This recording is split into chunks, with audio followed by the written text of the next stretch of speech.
Hello again, YouTube. We're back with the adventures in 3D printing with the Frozen Sonic Mini 4K. I had a YouTube user respond to me concerning the lines, thinking that they might be angulation. Sometimes we call this an aliasing issue, where there's a step essentially that creates a noticeable line or ridge. The angulation would be to say what angle you're printing the part at. So I printed a bunch of these bases for an old project of mine, and they're all the same file, multiple runs over probably a week or so. And I haven't touched it. I haven't even pulled the USB drive from the printer. So they're all printed from the same file, same settings. Only things that changed were the day, the ambient temperatures, obviously slightly different.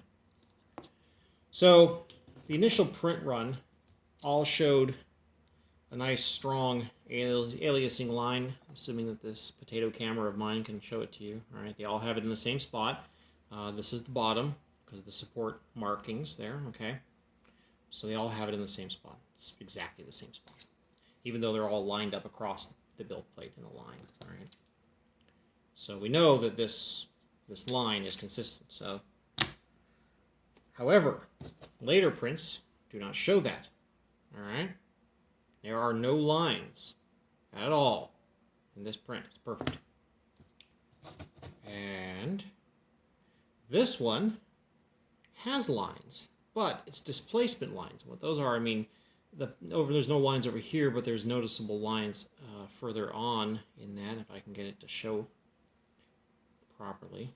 Basically, what we're seeing is layer displacement, whether this is shear force from lifting, or if it's just kind of an axial shift in the build plate.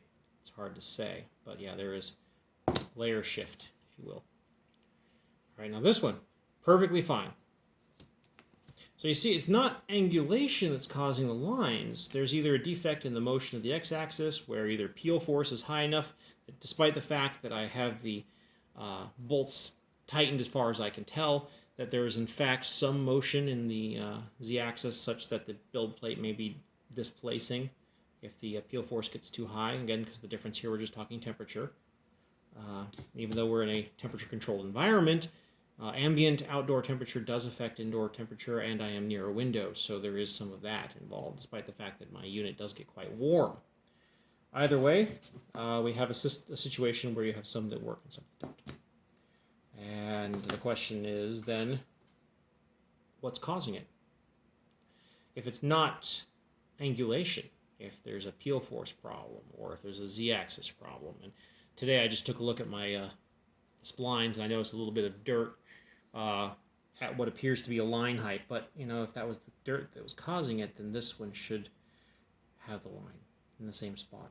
It doesn't. So my guess is that there's more along the lines of too much flex in the design of the mechanics on this, and that's what's causing the lines to appear. You're getting a layer displacement effect, not an aliasing effect.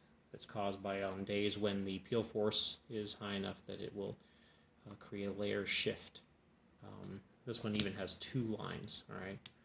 So that suggests that it's just a mechanical problem, design problem, not necessarily something specific to my individual frozen printer, but rather that there is indeed too much flex or motion in the build plate and the z-axis movement, which creates a slight displacement effect. All right, so I'm still working on this, guys. I'm still learning to print and still printing a lot of stuff for various projects.